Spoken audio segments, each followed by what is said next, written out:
18 जानेवारी रविवारी अमावस्या आहे आणि या एका दिवसात फक्त एक नारळ वापरून तुम्ही तुमच्या आयुष्यातील सर्व आर्थिक अडचणी, कर्जांचा डोंगर आणि गरिबीचा दुष्टचक्र संपवू शकता. लक्ष्मी मातेच्या कृपा इतकी प्रचंड होईल की वर्षभर धनसंपत्ती कमी पडणार नाही आणि प्रत्येक कामात यश मिळेल.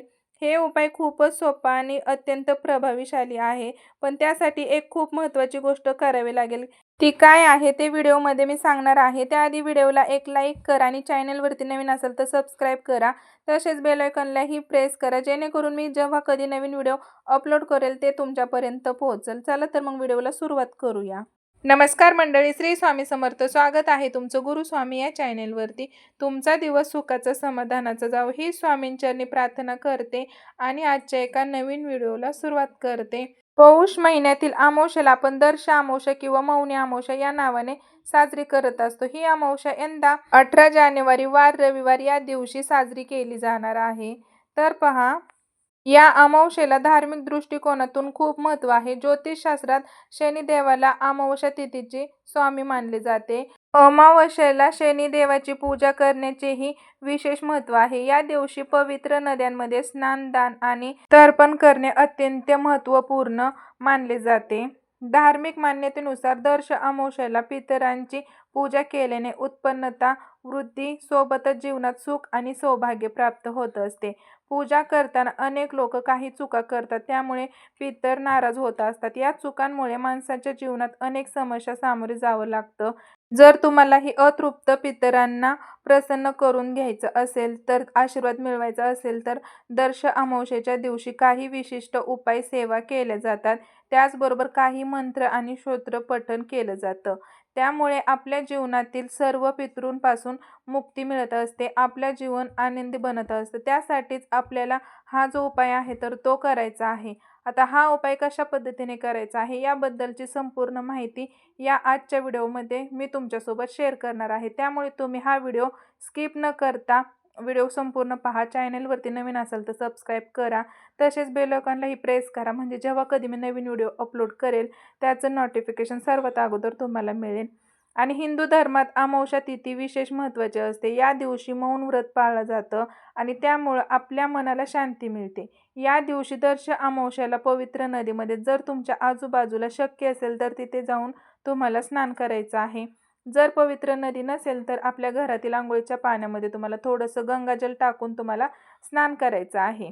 त्याचबरोबर या दिवशी भगवान शिव आणि भगवान विष्णू यांना प्रसन्न करण्यासाठी देखील व्रत पाळला जात असतो. दर अमावस्येला तिळाचे तेल लावून स्नान करावे आणि गरिबांना तीळ सुद्धा आपण या दिवशी दान केले पाहिजे. या दिवशी दानाला विशेष महत्त्व असतं. मग यामध्ये तुम्ही अन्नदान, वस्त्रदान, निवारा दान असं करू शकता. तुम्हाला जे यथाशक्ती जमेल त्या पद्धतीने तुम्ही दान करू शकता.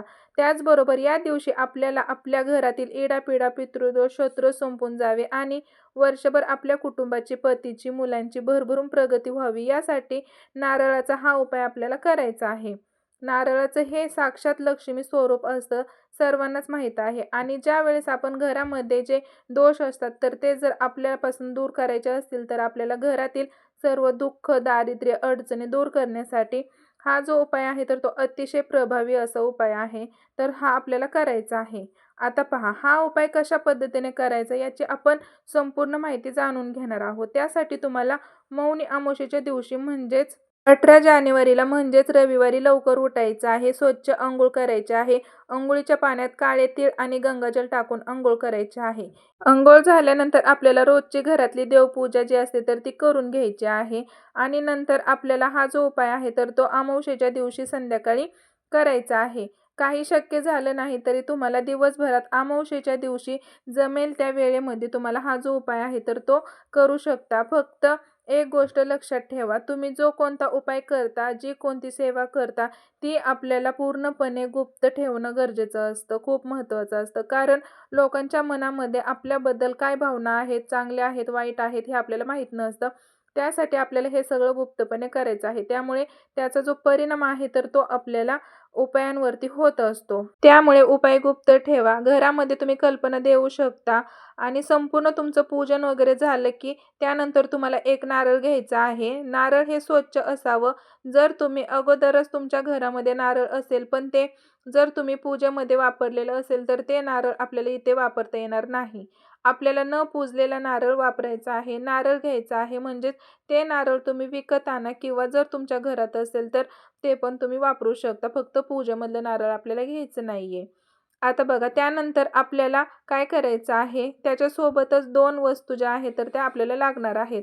आता सर्वात महत्त्वाची माहिती म्हणजे नारळामध्ये साक्षात माता लक्ष्मी राहत असते. नारळामध्ये आपल्या घरातील जी काही इडापिडा, नकारात्मकता आणि जी काही संपवण्याची ताकद असते तर ती नारळात असते. तर पहा, प्रत्येक पूजेच्या ठिकाणी आपल्याला नारळाची गरज पडत असते. त्यामुळे जर आपण अमावस्येच्या दिवशी हा उपाय केला तर कितीही प्रखर पितृदोष असू द्या, तो दूर होतो. तर पहा मंडळी, कुठेतरी आपल्याकडनं ह्या ज्या दोषांना आहे ना, तर त्याला सामोरे जावं लागत असतं. कुंडलीमध्ये कुठेतरी ग्रहदोष तयार झालेला असतो, वास्तुदोष तयार झालेला असतो, घरामध्ये त्याचबरोबर शत्रूंचा त्रास असतो, आपल्या आर्थिक अडचणी असतात, घरामध्ये आपण खूप कष्ट करतो, मेहनत करतो, पण त्या कष्टाला फळ मिळत नाही. तर अशा भरपूर काही गोष्टी असतात. आपल्या नशिबाची साथ आपल्याला मिळत नाही. आपल्या कुटुंबाची, पतीची, मुलांची प्रगती ही कुठेतरी थांबलेली असते. त्याचबरोबर घरामध्ये सतत भांडण, कटकट, वादविवाद होत असतात. ज्यावेळेस या पवित्र तिथी जवळ येतात, म्हणजेच अमावस्या आणि पौर्णिमा असेल, प्रामुख्याने तुम्ही बघाल की घरामध्ये खूप भांडण होत असतात, खूप कटकटी होत असतात. त्यामुळे जे हे दोष कुठेतरी कुंडलीत तयार झालेले आहेत, शनीची 7.5 असेल, इतर कोणते दोष असतील, तर ते दूर करण्यासाठी आपल्याला काय करायचं आहे, ज्या पवित्र तिथी असतात तर या पवित्र तिथींना उपाय जे आहेत तर जे सेवा असतात तर ते करणं खूप गरजेचं असतं. त्यामुळे या दिवशी आपल्याला घरामध्ये विष्णू सहस्त्रनाम आणि विष्णू सहस्त्रनामावली, त्याचबरोबर शिवस्तोत्र, दारिद्र्य दहन, शिवस्तोत्र या सर्वाचं पठण आपल्याला करायचं आहे. कनधारा स्तोत्र या स्तोत्रांनी आणि मंत्रांनी घरातील एक सकारात्मक ऊर्जा जी आहे तर ती मोठ्या प्रमाणात संचारत असते. नकारात्मक ऊर्जा जी आहे तर ती संपत असते. आता काय करायचं आहे तुम्हाला, हा उपाय कशा पद्धतीने करायचा आहे आपण बघूया. त्यामुळे तुम्हाला हा व्हिडिओ आवडला असेल तर चॅनलला नक्की सबस्क्राईब करा आणि कमेंटमध्ये श्री स्वामी समर्थ, जय माता लक्ष्मी लिहायला विसरू नका.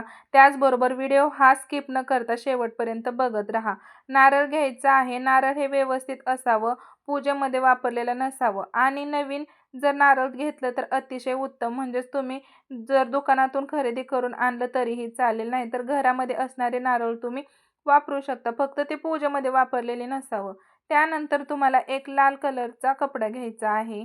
त्या लाल कलरच्या कपड्यावरती तुम्हाला हे नारळ ठेवायचं आहे. त्यानंतर त्या नारळाची तुम्हाला थोडंसं गव्हाचं पीठ ते असतं तर ते टाकायचं आहे. थोडीशी पिवळी मोहरी टाकायची आहे. त्यानंतर थोडेसे खडे मीठ तुम्हाला टाकायचे आहेत आणि हे नारळ जे आहे तर ते त्याची तुम्हाला पोटवली बांधायची आहे, म्हणजेच त्याला गाठण मारायची आहे. त्यानंतर तुम्हाला तुमच्या घरातील प्रत्येक भिंतीला, तुमच्या घरातील प्रत्येक हॉलला, किचनला, बेडरूमला, दरवाजापाशी आपल्याला सगळीकडे नारळ टच करून घ्यायचा आहे.